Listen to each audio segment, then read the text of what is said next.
Champness? Why most companies are preparing for the wrong future. Welcome to the Rewired C-Suite. Today I want to talk about something I hear almost every week when I speak with executives across industries. Whether I talk to leaders in automotive, healthcare, manufacturing, retail, financial services, or the public sector, I hear the same concern. We know AI is important, but we don't know what it means for our business. The uncertainty is real. Not because AI is another technology trend, not because a new tool has arrived, but because we are witnessing the beginning of a fundamental shift in how organizations create value. This is not another digital transformation. This is not cloud computing. This is not automation 2.0. This is an AI tsunami. And many organizations are still standing on the beach discussing whether they should buy a better surfboard. The uncomfortable truth is that AI is not primarily changing technology. AI is changing economics. It is changing how companies compete. It is changing how decisions are made. It is changing how work is organized. And ultimately, it is changing business models. Many executive teams are currently focused on AI tools. Which chatbot should we use? Which AI assistant should we deploy? Which pilot project should we fund? These are important questions, but they are not the most important questions. The most important question is, what happens if our competitors redesign their business model while we are still experimenting with tools? That is where the real disruption begins. Let's look at the automotive industry. For decades, success was defined by engineering excellence, manufacturing scale, supply chains, and dealer networks. Today, software defines the vehicle.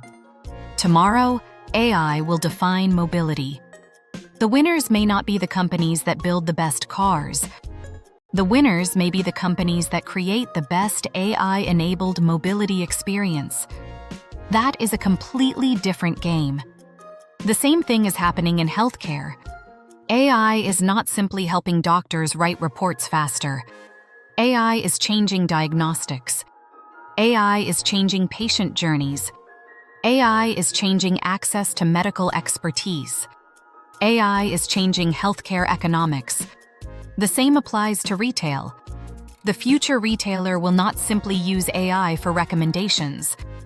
The future retailer will use AI to optimize pricing, supply chains, inventory, customer engagement, forecasting, and even autonomous purchasing. The transformation is much bigger than efficiency. This is where many leadership teams underestimate the challenge. They see AI as a technology initiative, but AI is fundamentally a leadership challenge. Technology is not the bottleneck. Leadership is.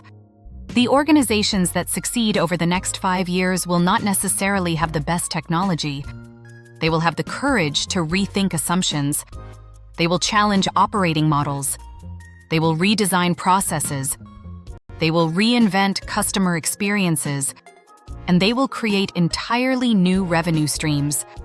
The biggest risk today is not moving too slowly with AI. The biggest risk is focusing on the wrong problem. Many organizations are trying to optimize existing processes, but AI is often capable of eliminating the process entirely. Think about that. For decades, companies have improved processes.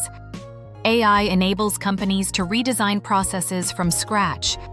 That requires a completely different mindset, which brings us to the role of the C-suite. The CEO must define the ambition. The CIO and CTO must build the digital foundation. The COO must redesign operations. The CFO must rethink value creation and investment models. The CHRO must prepare the workforce for an AI-enabled future. This is not a technology project. This is a business transformation. And there is another shift that leaders are underestimating: Agentic AI. For years, software waited for instructions. Humans made decisions. Humans coordinated work. Humans managed workflows. Agentic AI changes that model. Digital agents can increasingly analyze information, make recommendations, coordinate tasks, and execute work across systems. Think about the implications. What happens when a significant percentage of knowledge work can be performed by digital agents? What happens when decision cycles shrink from days to minutes? What happens when organizations can scale expertise instantly? The competitive landscape changes dramatically. The question is no longer, how can AI support our employees?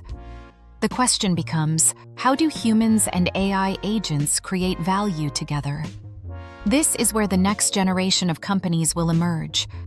Some organizations will adapt. Some will transform. Some will disappear. History teaches us that every major technology wave creates new winners and new losers. The internet did. Mobile did. Cloud did. AI will do the same. The difference is speed. The AI cycle is moving much faster, which means leadership teams have less time to react. My advice to executives is simple. Stop asking, which AI tool should we buy? Start asking, what business model will survive AI? Stop asking, how can we automate existing work? Start asking, should this work exist at all? Stop asking, how can AI improve our organization? Start asking, what would our organization look like if it were built today with AI from day one? That is the conversation every boardroom should be having. The AI tsunami is not coming. It is already here. The organizations that thrive will not be those with the most pilots. They will be those with the courage to reinvent themselves. The future will not belong to the companies that adopt AI. The future will belong to the companies that redesign themselves around AI. Thank you for joining me on the Rewired C-Suite. If this episode challenged your thinking, share it with another executive leader, subscribe to the channel, and join the conversation. Because the future of leadership is not about managing change. It is about leading transformation before transformation becomes mandatory.